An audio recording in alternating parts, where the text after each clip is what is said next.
พระเจ้าฝึกฝนแต่อันคนอีเข้มแข็งพระเจ้าฝึกฝนแต่งอันคนเด็กพระเจ้าเข้มแข็งเหมือนตัวอย่างโยเซฟพระเจ้าฝึกฝนเกอล้อล้อมเกอเพื่อจะเป็นได้มาผู้นำที่เลอและเข้มแข็งสลาดเฮรโอ้พระเจ้าเอ่ยขอบคุณพระเจ้าที่พระองค์อาบทเฮียนและอาหงเฮียนที่เลออันกนดิพระเจ้าเดชจะอันอีเอาสึงรู้หงเฮียนกันนี่บทเฮียนกันนี่เมื่อโยเซฟเมื่อผ่านพ้นแล้วสอบผ่านแล้วพระเจ้าอวยพรอันโยเซฟเด็กบาดแนวนับตำแหน่งนายกและกำราเบียและก็เก่งสลาดบริสุทธิ์ของแท้มคือก่อนบาดกนจุมรอเมียกมูลเกียรติยศชื่อเสียงแวนการประทับสันติสีกกไปชีดไปเป็นฉะนั้นโยเซฟเบิดได้รับพระพรอย่างมากมายขอบคุณพระเจ้าที่อาบทเฮียนอัตัวอย่างชีวิตที่เลอะสรมอันอีเดคนบอกเฮียนอ่านคนคว้าและแย่งเราคือมวยบาดรอบอังกฤษมาจะมาบทเฮียนจะเปลี่ยนแปลงชีวิตอีกอันอิมกนแม่และมกนที่พระเจ้ายัดพร้อมและใส่อันแต่งเวียงเลออันพระเจ้าเดจะมาเวียกพระเจ้าหรือจะมาเวียกสอบเบอร์หามาจะมาเวียกพักรัฐกรก็มือกดเลอมุทหารก็ทหารเลอตำรวจเลอคู่เลอมอเลอข้าราชการเมื่อไหร่มานเลอเจ้าเมืองเลอเจ้าแขวงเลอรัฐมนตรีเลอนายกเลอประธานประเทศเลออธิบดีเลอเมื่อละย่อยประเทศชาติบ้านเมืองเจริญก้าวหน้าย้อนผู้นำเลอผู้นำสัตย์ซื่อผู้นำสลาดเฮร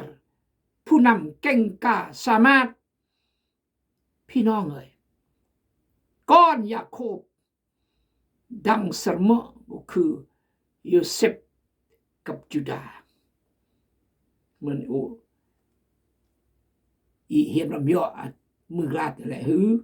ยูดาเว้ากับพ่อของตนว่าให้น้องชายไปกับเฮาซะบิเราพวกเฮานี่ไปกับเฮาซะและพวกเฮาจะหีบออกเดินทางแล้วพวกเฮาก็จะบ่ได้อึดตายลูกจะยอมอุทิศชีวิตเพื่อเราเองให้พ่อมอบความรับผิดชอบให้ลูกโลดถ้าลูกบ่นำเรากลับขึ้นมาได้อย่างปลอดภัย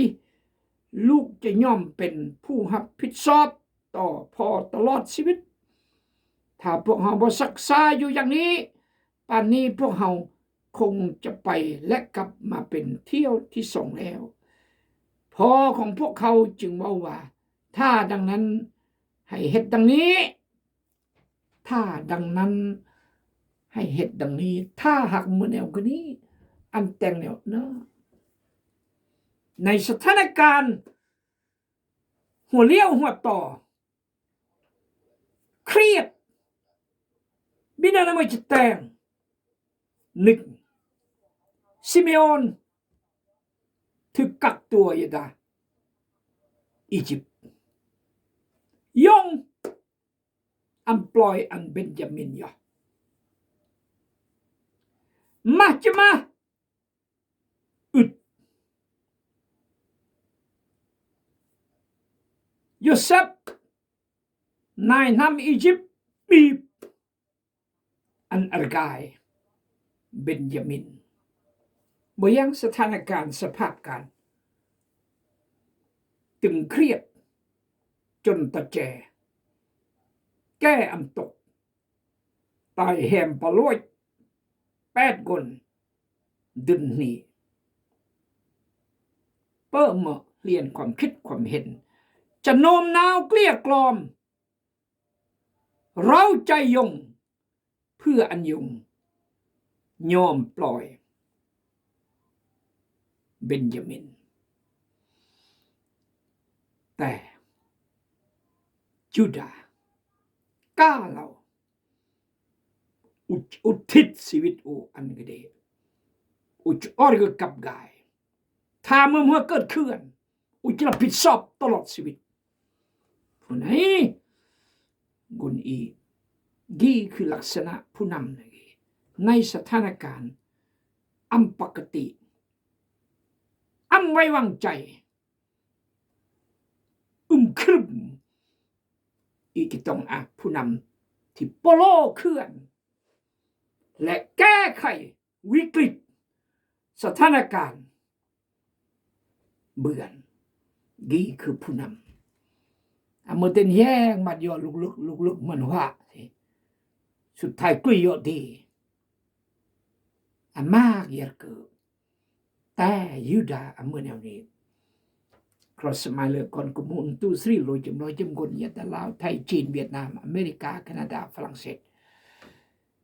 พี่น้องหนึ่งโอเลาคีเมื่อวันที่26เดือน7ปี2023เมื่อยามกมาเมื่อยามเฮลเรเมื่อยามเบอร์สลีและบางมอนเบอเกี่ยวกับหูต่อแห้งเกี่ยวลำหูหูตลอดผักมี4 ใบละปีละสบายละสโกมากแนวละลำนาร์ตะบังไก่กองตีไก่กองดีมั้ยพระเจ้าเตรียมอุนอีเดเมื่อก็สร้างโลกกระเนิงสายอีต้องการขอบคุณพระเจ้าขอบใจบอกกดแชร์กดไลค์คอมเมนต์โลยจำนวนมาสตรีก้อนหนุ่มสาวหนุ่มยงเท่ามาแก่ตลอดเนื้อและไตทุกมอนทุกแห่งขอพระเจ้าอวยพรบ่รักษาลออันเลอแต่อันประอาจปกจะเกิดโรคไข้ยุงเบิดส่งมาระมัดระวังเอือกอมอันมากอันบีพักพรขอพระเจ้าทรงอวยพร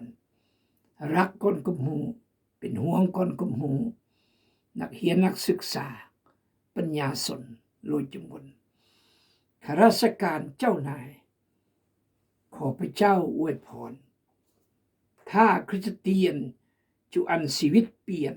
อันเฮียนพระคำทุกวันถ้าชีวิตจุก้าวหน้าอันซอกหาความหูเพราะกรีจันอีก้าวหน้าถ้าจุก้าวหน้าอันซอกหาเรกันตุรมกถ้าจุก้าวหน้าอันซอกหาส่วนสลีส่วนเบอีเบินในเราเพราะมากคนก็แต่งก็พอกุมมาแต่ก้าวหน้ามากเรือมาเพื่อจะย่อยเบรียงเอาละละมาโกโมกกุมาโกเตกขอพระเจ้าพยงประกรณ์พระมารอวยพรพระคำพระเจ้าที่ขน้อยจะอธิบายสิกีขอพระเจ้ารับเกียรติและขอพระเจ้าอวยพรกนทุกกล่องมองเยี่ยมบุญจุบุญวาสุขภาพร่างกายพยาธิกายรุ่มเราขอพระเจ้าเสริมกำลังอธิษฐานสลับเยจันสมรต่อสู้โรคมะเร็งกายปัวดาอุดรขอพระเจ้าทรงนำทางเมียกมูลมากมายขอพระเจ้าทรงเยียวยารักษาและคนอื่นๆอีก มาบ่วยก่อนโรคบกลึกก่อนทุกจนอามาจิเบอขอพระเจ้าทรงเมตตาเราอธิษฐานในชื่อพระสุคริสต์เจ้าอาเมนพ่อของพวกเขาจึงว่าถ้าดังนั้นให้เหตุดังนี้ให้เอามักไม้อย่างดีที่สุดที่มีในดินแดนของเฮาใส่ถุงเข้าไปต้อนผู้ปกครองคนนั้นเส้นกำยานน้ำผึ้งมักกอเครื่องเทศและมักบกจงถือเงินไปนำ2 เท่าเพราะพวกเจ้าจะต้องเอาเงินที่ได้พบในถุงเขานั้นส่งคืนบางทีอาจเป็นการหลงลืมก็ได้พาน้องชายของเจ้าออกเดินทางไปซะขอให้พระเจ้าองค์ทรงฤทธิ์อำนาจยิ่งใหญ่ดลบันดาลให้ชายผู้นั้นมีความเมตตาต่อพวกเจ้าเพื่อว่าเพิ่นจะปล่อยซิมิโอนและเบนยามินให้กลับคืนมาสำหรับพ่อแล้วถ้าว่าจะสูญเสียลูกทั้งสองก็ต้องจำเป็นหลอกอวยพรได้ยงสุดยอดเลยซอเครื่องเทศเครื่องปรุงและกำยานและพึ่งเลอลำดักกระอ่านย่ออันเจ้านายนำเงินดีที่แท้เมื่อก่อนได้รักบ้าคิดอันเลี่ยนเลยสลับโอที่พระเจ้าแต่งอัศจรรย์ยิ่งใหญ่เสมออันยูเซฟเดอันครอบครัวยาโคบวสันทอการที่นายจมคอยในประเทศอียิปต์เริ่มต้นแบบเกิดตามพระเจ้าสัญญาได้หนังสือปฐมกาลบท15ต่ออับราฮัมยันเชื่อได้บ่ได้เมเจ้าเมื่อคอยในอียิปต์400 ปีแล้วยาโคบก็อนุญาตเกิมเล่าซะอันเบนยามินยอมรับบ่ยอมรับเมนั่นก็คือจูดาห์สุดยอดสุดยอด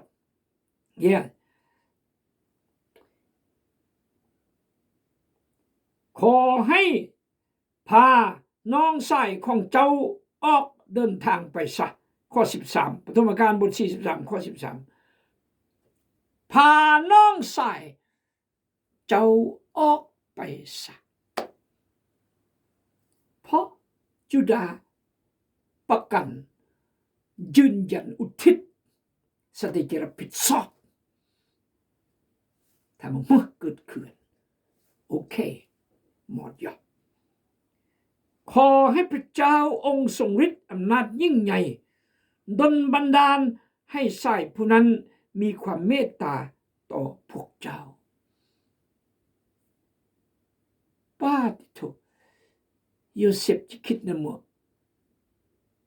ยงเล่าแนวนี้อยู่ดีแล้วยาโคบจิตรกฎเนี่ยเมื่อหนึ่งเสมอก่อนดีแปลกเสมอลึกซึ้งเสมอเรื่องกี่ลึกซึ้งเสมอเรื่องกี่ลึกซึ้งเสมอยะมีความเมตตาต่อพวกเจ้าเพื่อว่าเพิ่นจะปล่อยซิเมโอนและเบนยามินให้กลับคืนมาสำหรับพอแล้วถ้าว่าจะสูญเสียลูกทั้งสองก็ต้องจำเป็นถ้าหากจะสูญเสียก้อนบาลกุนกีก็จำเป็นกีหัวอกดียงต่อก้อนขอพระเจ้าเมตตาดังนั้นพวก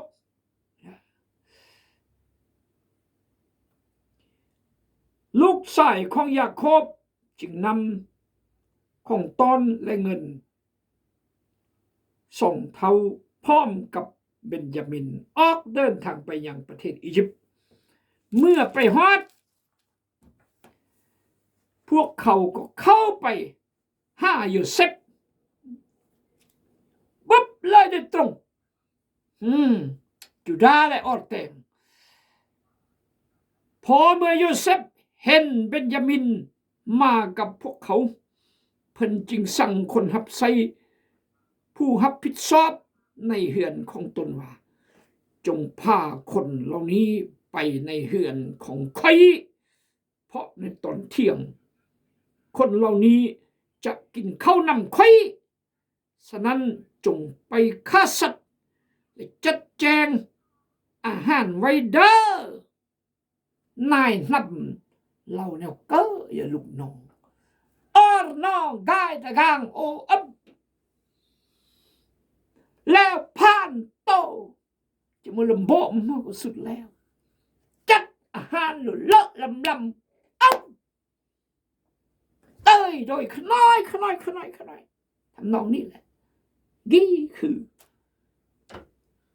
พระเจ้าแต่งเบลียสร์ม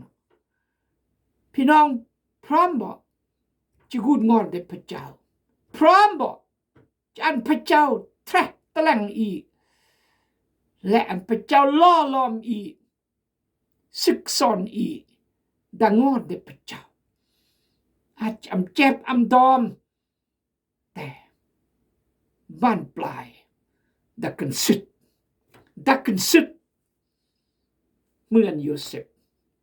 สวัสดิ์กุนแฮมป้าปลื้มใจแฮมรอแล้วแฮมไม่มาเฮ้ยอ้อนเรากายแต่ข้างป้าถูกกางเปลี่ยอุ้ยคาลหัดหมดโตพังจัดอาหารเลยลำต้อนรับบ้าเราก็จะงงเฮ้ยลงอะไรเนาะแต่งอย่างเนาะทุกแนวทุกอย่างเฮ้ยนรอดผ่านลำบูต้อนรับต่อยอดมาอีกตื่มพี่น้องคักเสมอคนฮับซีก็เฮ็ดตามที่โยเซฟได้สั่งนั้นและเราได้พาพวกเขาไปที่เฮือนของเพิ่นเมื่อคนฮับซีนำพวกเขามาฮอดเฮือนของโยเซฟพวกเขาก็ยานไล่และคิดว่าเราพาพวกเขามาที่นี้เพราะเงินที่พวกเขาได้พบอยู่ในถงเขาข่าวที่มาเที่ยวทำอิฐนั้นแล้วและเขาจะต้องเขียนพวกเขาปูอียึดเอาล้อทั้งหมดของพวกเขาและเอาพวกเขาไปเป็นทาสฉันได้ความคิดเนี่ยเนาะบางทีก็ตายอึดบางทีก็เด็ดตัวล้อกันนี่ปูอีแล้วก็จะมอดอีใส่คุกกีจินตนาการความคิดเดโน8 คนเพราะซิเมโอนน้องยาดาคุกคิดมากแนวเมื่อมีเหตุการณ์แบบนี้ทุกแนวแน่นอนทุกแนวมันมั่นคงสมมุติจะเกิดขึ้นพี่น้องดังนั้นเมื่อมาฮอดประตูเฮือนของโยเซฟพวกเขาจึงเว้ากับคนรับใช้ผู้รับผิดชอบนั้นว่าท่านขอได้โปรดกรุณาเถิดเมื่อข่าวที่พวกขน้อยได้มาซื้อเสบียงอาหารเที่ยวก่อนนั้นเมื่อเดินทางกลับคืนพอหาที่พักได้พวกขน้อยจึงได้ไข่ถงเข้าและแต่ละคนก็พบเงินที่ได้จ่ายค่าซื้อเขาครบตามจำนวนเดิมพวกขน้อยจึงเอามาส่งคืนให้ท่านพวกขน้อยบ่ฮู้ว่าแม่นผู้ใดเอาเงินนั้นมาใส่ไว้ในถงเข้าเทื่อนี้พวกขน้อยถือเงินมานำลายสมควรเพื่อขอซื้อเข้าอีกคนรับใช้จึงว่าอย่าอุกใจและอย่ากลัวเลยพระเจ้าของพวกเจ้าองค์ที่เป็นพระเจ้าของพ่อพวกเจ้าได้เอาเงินนี้ใส่ในถงเข้าให้พวกเจ้าเงินที่พวกเจ้าได้จ่ายนั้นค่อยได้รับเหียบห้อยแล้ว แล้วคนหับไซก็นำซิเมโอนออกมาหาพวกเขาสรรเสริญพระเจ้าอีอำเนิงสักบ่มักเกิดขึ้นกระโมลิใจลอยครุแต่กระนี้กระโมลกระนี้เวรกายแต่กระเป๋าอีลอยกระสอบห่ออีลอยจมุนกระนี้อีอารกายประกายอีอำเนิงสักบ่มักเกิดขึ้นแปลกประหลาดลอยจำแนวหาเรื่องสมนักสืบสอบแนมมอดซิเมโอนเสกคุกและก็มูลเลยประกายลอยจุดเดแฮมอะไรกายงงลอยคนใส่เดโยเซฟตอบเนี่ยว่าอันทุกกลองทุกเรื่องอันตกมุกตกใจสิ่งนี้เกิดขึ้นกมูลบุบลอยแล้วอิมอนลอยแล้วกริมพระเจ้าได้ยงบ่ประกายบดีแน่นอนคนใส่อียิปต์ต้องทึกโยเซฟซ่อนเรื่องพระเจ้าอันเนื่องเรื่องพระเจ้าอันเนื่องพระเจ้าที่ก็เสือพระเจ้าที่ก็ดื่มพระเจ้าที่ก็นับถือและนำพาเกิดตลอดรอดมือสิกีแน่นอนอันน้อยใจอันเข้มแข็งเอ้ยน้องคิดมากเลยพี่น้องคนจะพาอ้ายของโยเซฟเข้าไปในเหือนเราเอาน้ำให้พวกเขาล้างตีนและเอาเฟื่องให้รอของพวกเขากินส่วนพวกเขาก็เตรียมเอาของตนไว้เพื่อมอบให้แก่โยเซฟในตอนเที่ยงเพราะพวกเขาหู้ว่าเพิ่นจะมากินข้าวห่วมกับพวกตนที่บ้านเมื่อโยเซฟกลับมาเหือนพวกเขาก็เอาของต้นเข้าไปมอบให้โยเซฟและคาบลงต่อหน้าเพิ่นคาบลงต่อหน้าเพิ่นทงอบจุระงอบสำเร็จปะโลด11คนนอนบโยเซฟทงอบฮาเลลูยาสำเร็จตอนกี่สำเร็จเมื่อโยเซฟกลับมาเฮือนพวกเขาก็เอาของต้นเข้าไปมอบให้โยเซฟและคาบลงต่อหน้าเพิ่น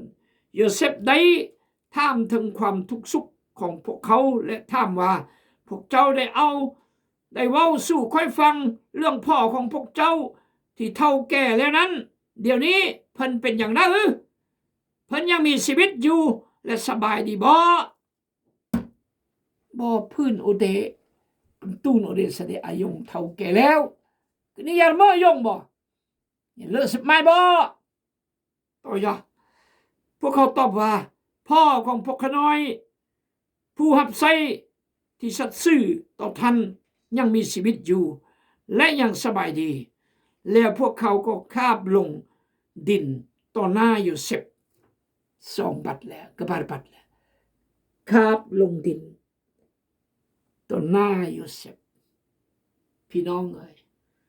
9 นาทีกี่โมงกี่เวลากี่โยเซฟบุบปัญหามากมายอาจจะบุบอาจจะเหมือนโยเซฟแต่ก็จะบุบก็บุบมากมายท้าทายชีวิตจุกปวดผิดหวังอวดแกรนแนนกล้องแนนระเยือมแต่ตะงอตะหงเกิดท้าอำแต่งมากท้าอำพลาดพลัง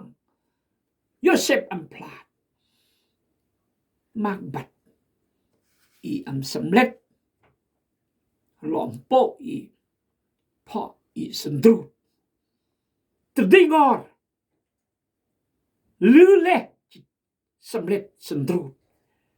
ตรดีกรังสันดูมากคนสันดูก้าวสำเร็จสันดูก้าวสำเร็จ โยเซฟอัมสันรูจนสำเร็จบุบยอมเมดมือต่อยสมมุติจะเกิดขึ้นเรื่องโยเซฟกับครอบครัวได้เกิดถ้าพี่น้องตั้งใจยังไม่รอบบารอบเข้าใจขอพระเจ้าอวยพรบุบยอมเมอาเมน